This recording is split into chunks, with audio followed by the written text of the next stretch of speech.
Hello and welcome back to a third episode of Smells Like Blonde.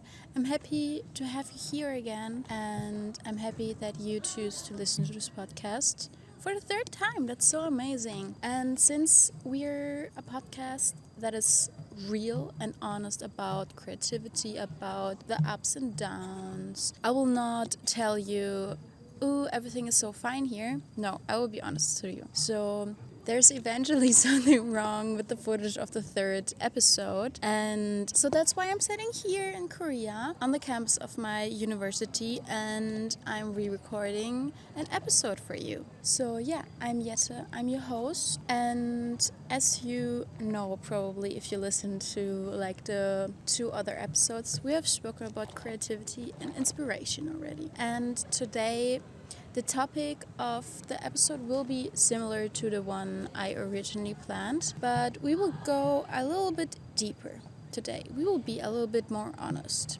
about how we can step out of our comfort zone, you know? So get comfortable, for I will ask some real questions. I have a hot take, so I think going abroad and facing yourself with experiencing other cultures will help you to face who you really are.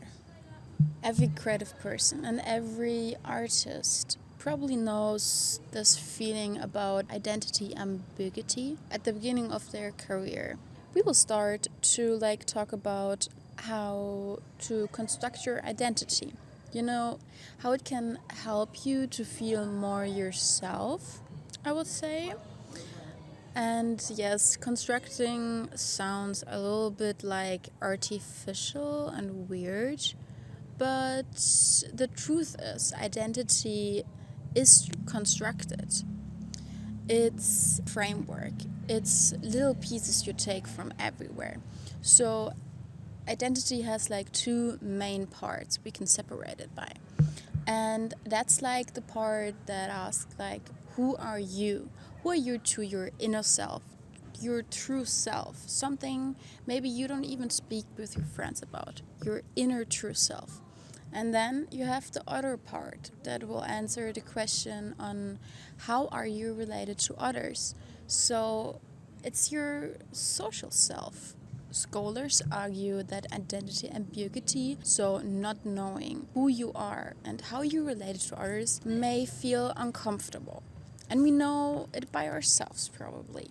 So people want anchors, something that gives you a sense of security in a world that is like really complex, especially currently with like the political situation, with like the uprising of social media, the new AI and everything. We're living in like a really fast life strategies, you call it. The environmental results in society shifts in those really fast life structures. We need an anchor, something that holds us and gives us security, and this is belonging. That's why it's so important to know who you are and what your identity is or how you frame yourself, because there is still this inner self and this outer self, and they go along, but sometimes they're also different, and you need to decide how you shape them. So yeah, we're going into the chapter 1,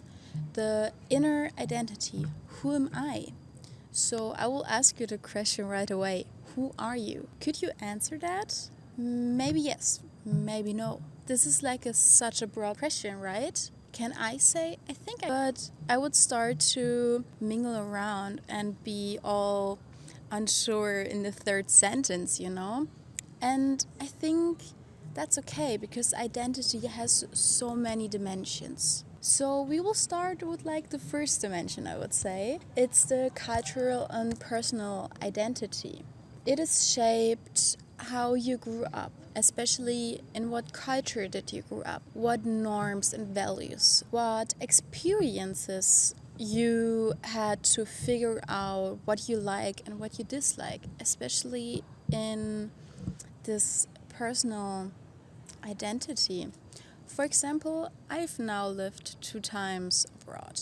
I really want to talk about that because I have thought a lot about it, especially because I moved to Korea a month ago, and since I noticed I have a quite good sense of with what people I'm getting along with, since I found some really nice people here that I really love to surround myself with. We're all getting along real good. Not by judging them by their experience. No, it's those nonverbal cues. It's the reactions of them. It shows me so much about a person's mindset and how they value interactions with others, because there's like you have a first impression of them, and I'm not saying that you should judge people on their first impression, but there is something about it that helps me already to get a sense of what they're about. It is first of all that, but also a lot about knowing myself, knowing my boundaries, and knowing how a friendship should feel to myself. I've developed boundaries and expectations I bring into a friendship, and if you start to bring that in a friendship, you can really fast sort through people that don't necessarily fit to that. And I'm saying that in the context of having the self-respect and giving yourself the boundaries to have only people in your life that make you feel good, that make you feel happy and make you feel to have a belonging. And that is really important, especially because you source happiness and satisfaction out of your friendships. So friendships are something really important to me, since they are the part who balance out my working life. And if we go further, developing those boundaries and structures and standards, we can also think about our work identity. So leaving the cultural and personal identity a little bit behind us, knowing that developing something here gives influences that helps us to shape our work identity. And I would say, especially as a creative person, it is so important that you need to know your work ethics, because in your art and your creativity is something that you sell, and you can only work under conditions that are clicking for you, you know? So you need to work in an environment that is like mentally but also physically supporting your creativity,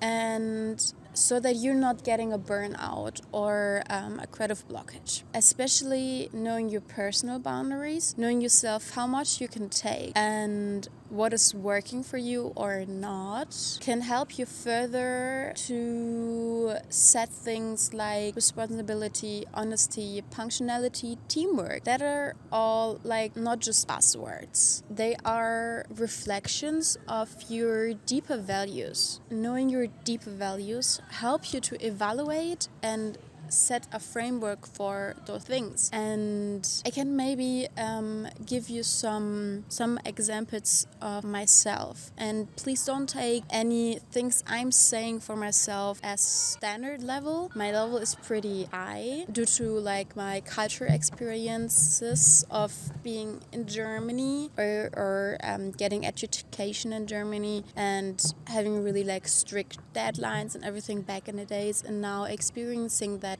here too gave me the approval that I need co-workers or teammates that are also as responsible due to deadlines, meetings, and getting in general agreements as I am, since the structure gives me the structure in my head to be creative, but also to do a lot of creative things side by side. So if I want a job or if I want to work with someone, I need to know that this person is responsible for their time, for their work, and that this person is punctual but also independent, and that all concludes includes like a framework for my teamwork. And since I have also reflected a lot about teamwork due to my university, I know that I am a really strong leader in the way of being more work focused than people focused. And I also try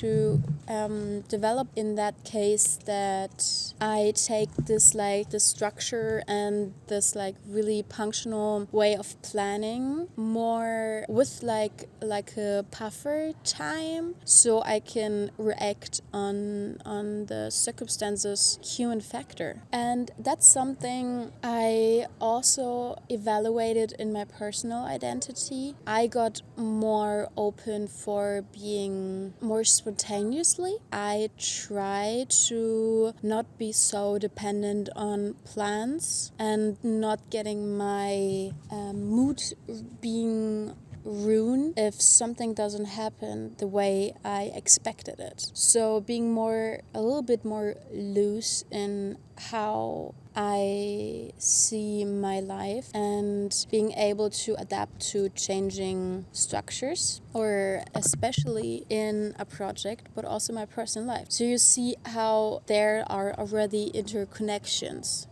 And discovering that about myself, why I have those expectations or why I am like frustrated if those expectations are not met, and how I can react to that, me so much more to communicate my inner self a lot more to not only teammates but also to my friends. So it helps you to dissolve miscommunication and misunderstandings, but also helps you to be conscious friend to your friends. Getting back to the things, all of these things are reflections of your deeper values. And that's only my personal opinion. But as I've experienced, working in a shitty job will not make you happy. You know why? If your job doesn't align with your values, it will mess with your mental health, of course, because it is not meeting your needs. Your values are always a reflection of your needs. In the long run, it will definitely affect your mental health, especially your happiness. How can you be happy if you're constantly being disrespected at work in your inner values? I'm not saying they disrespecting you on purpose, but if you in a company that don't align with your needs, your values, and how you would love to work, then you won't be happy. If you especially went to uni, you invest so much in your job, then choose something really aligns with your work ethics. If it doesn't resonate, then leave. That's something about those fast life strategies. We are currently in a state that we don't need to be as loyal as our grandparents been to companies. We don't need to fit in social norms. We are so woke that we can build our identity in different layers.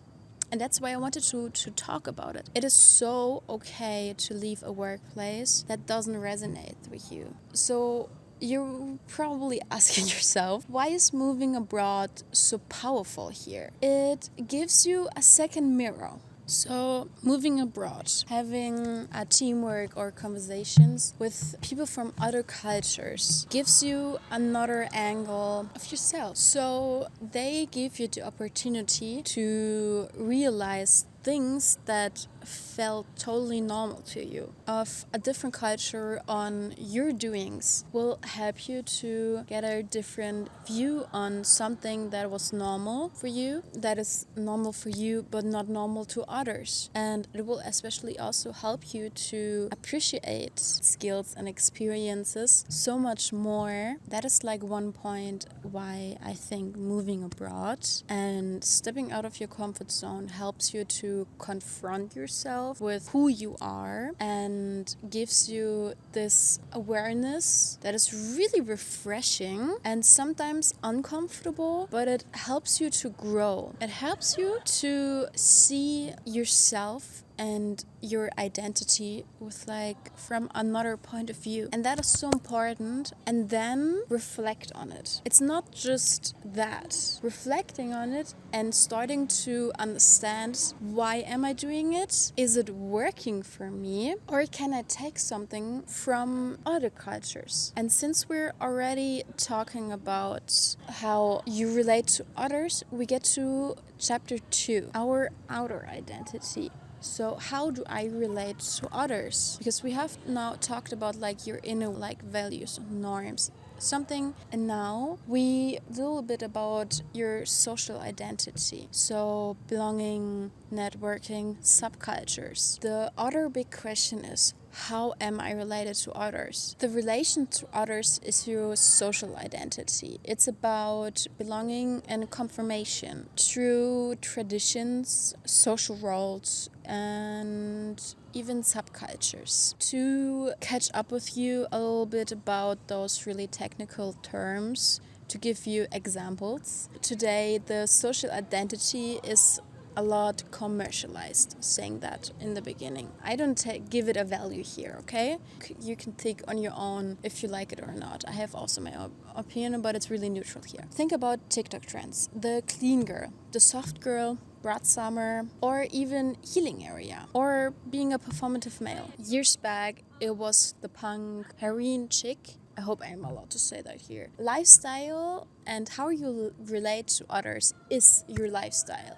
We going also into the subcultures we have here, like the brat summer, or it's a little bit vague currently about like what you say to those different things. It's due to like the change of like mass communication and social media and pop culture. So it can be that in like 1 or 2 months, things I said here are not that defined anymore. So please keep that in mind. I can give you an example about how certain subcultures gives you belonging. Like last autumn, we all know autumn is on the edge. And I can see already you all here drinking pumpkin spice latte. But yeah, I drank pumpkin spice latte last year because I was like, I want to belong to that group. It's like everyone is doing that. So it's like a social tradition that make me feel as I'm part of the girls. Do I like pumpkin spice latte?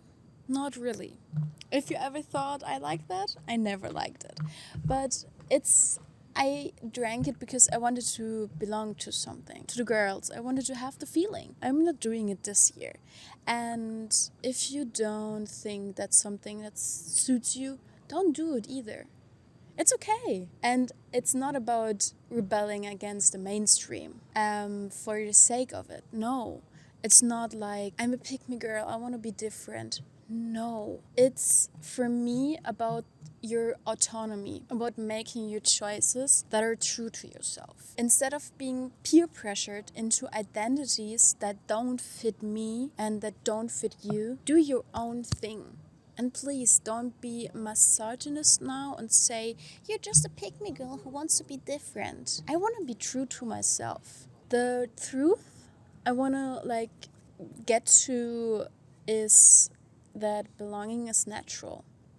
So we all do things to feel an anchor, to feel a belonging to a certain group, subculture, whatever you want to call it. But you can create your own hybrid lifestyle and mixing elements from different subcultures that resonates with you. So you're at home at many places all at once. You get it? Personally, I feel really connected to makeup, Tumblr aesthetics, but I also like rap and trap music and this culture around this loud, dirty, edgy design culture and music video culture around it. But I do also feel home being a gym girly, and sometimes I look really elegant, I dress up, blah blah blah. But sometimes I also wear my drip like I'm doing right now. But a mix of different cultures I feel home and I feel a belonging to. Knowing that about myself helps me so much to say all of those social identities belong to me, and my personal identity has pieces of every small social subculture in it, and social identities in my heart gives me so much more space to feel a belonging to different groups, you know? That helps me also to get along with so many people, because you have different topics for small talk. If I see someone and I'm assuming this is a creative person, there is something in the small talk that I'm then asking, and with that, you share a part of your inner self to the other people, and they can identify your social identity a little bit more. The point I wanted to make with that is I get along with a lot of people if I know we have common ground. And knowing your common ground is based on your culture and personal identity, but also your social identity. Knowing what you like here and how you relate to others gives you this common ground to have the same understanding for jokes, those shared social experiences like events, artists, la da da. There plays a lot of culture in it,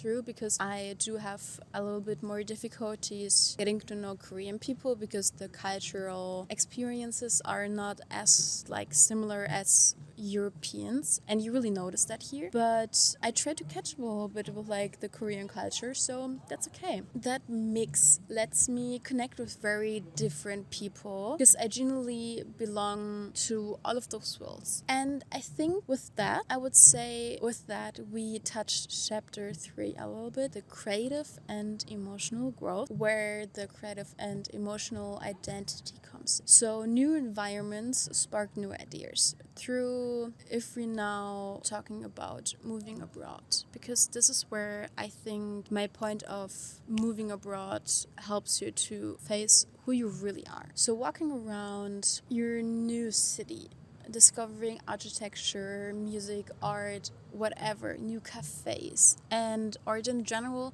how do people dress? Be curious. As we said before, those things are inspiration, pure inspiration that you need to know how to identify and consume, I would say. Going abroad teaches you resilience. So I would say through facing different cultures, to get along with different cultures is based on reading the room, coding your communication, and navigate misunderstanding in intercultural settings. Oh my god, that was pretty hard to pronounce. I'm so sorry. But that flexibility isn't just useful for your daily life. I think it's crucial for creatives because it's keeps your mind open. It always gives you this hue of curiosity. Oh my god, I'm sorry. Curiosity that you are aware of cultural differences and the way of validating those cultural differences and make it as a part of your inspiration and your art. With that knowing, finding your style is not about the aesthetic. A little bit, but not that much. It's about knowing who you are and what resonates with you. Your style, in kind of a way, your identity. And in a visual and a creative form.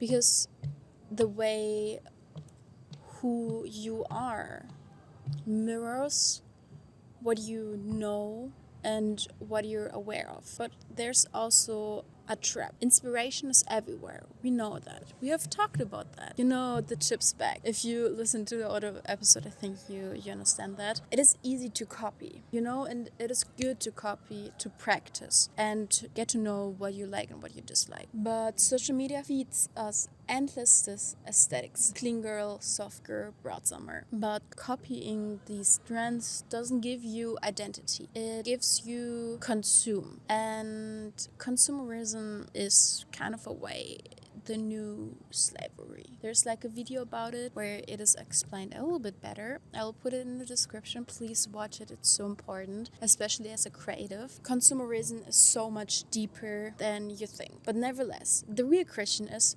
how do you turn inspiration into your identity? It's absorbing. So we go out, we explore, we travel, we move abroad, we're experiencing new cultures, we notice architecture, food, fashion, music, inspiration. You will take it all in. You will take everything in, especially talking, whatever. Everything needs to be absorbed through a filter or sorted through a filter, you know? Not everything is for you, and that's okay. Take what resonates and leave what doesn't. I don't like every inspiration. I don't like every style I see. Do you buy everything in a store? No, you don't. Do you wear whatever perfume there is? No, you don't. You only stick with what resonates with you. And this is how you can shape your identity as a creative, as it's where self-reflection comes in. Filter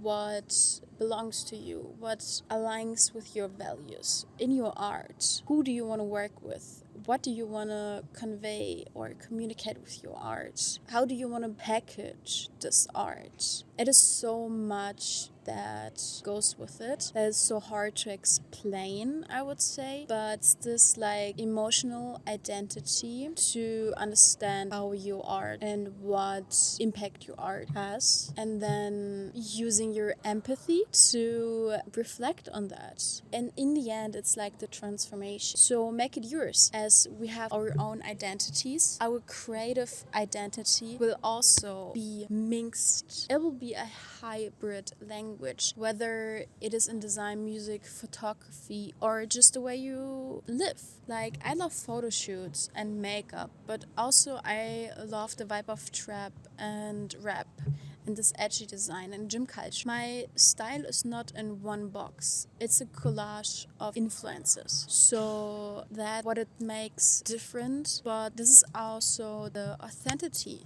I have in my work, because it mirrors all the parts, and sometimes you can also play with these different dimensions of your identity. For example, people are often surprised of my editing skills because it's so uncommon to have female editor, or people assume that through my style and what I wear, I do live in Berlin, like a lot of people expect, but they're also always like so surprised that I'm not living there, that I like currently living here in Korea, but usually live in the Netherlands. And I think that's so amazing and also inspiring to other people, like how you also want to be seen, you know? So coming to the conclusion of why I think moving abroad and facing different cultures helps you to see your true self is the different perspectives. So I would say the key takeaways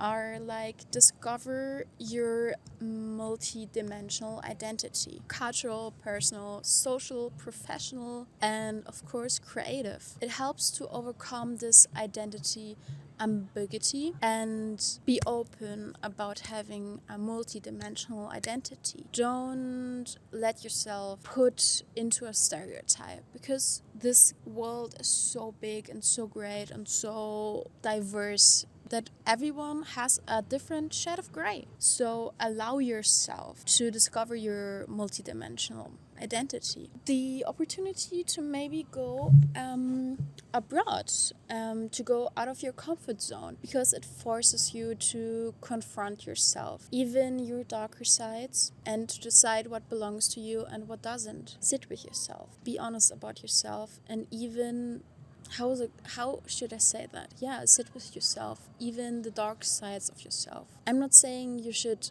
physically punish yourself about things you did wrong, but be aware what you did wrong, and then forgive yourself in a way of reflecting about things you did wrong or you didn't like about yourself, and then put that into the box of dislikings. And this is like where your borders come from, you know?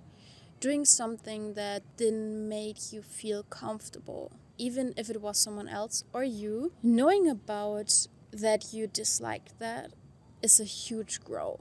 And even further development is putting that as a boundary. And if you put that as a boundary, you give yourself the option to hire your self-respect. Yeah, build your boundaries and rewire your beliefs. And you align your different identity layers with your core values. That is so important. So I would say, especially going back to the creativity thrives on contrast. New environments shake you out of the autopilot. New architecture, sounds, foods, people inspire you to think differently or to even reflect on why you think it's different. Leaving your comfort zone develops empathy and self-confidence. It shows a lot about yourself. Intercultural communication forces you to reflect, adapt, and stretch your creative expressions. And here's the key: when you use inspiration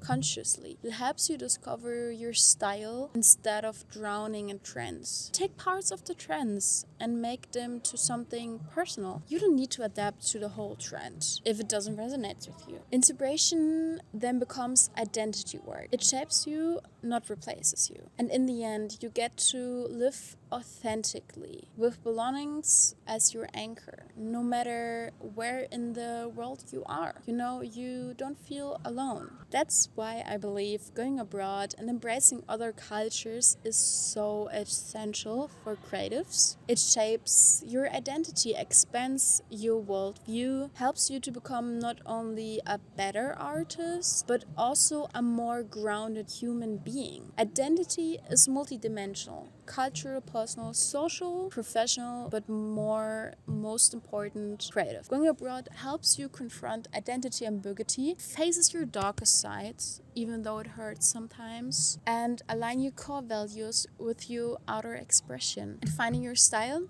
that's a bridge between identity and inspiration. Take the world, filter what resonates with you, and transform into something that's authentically yours, because then you know who you are, and then you feel, say, even a little bit more comfortable, satisfied, and happy. Because in the end, style is not about following a lifestyle that is trending. It's about constructing your own.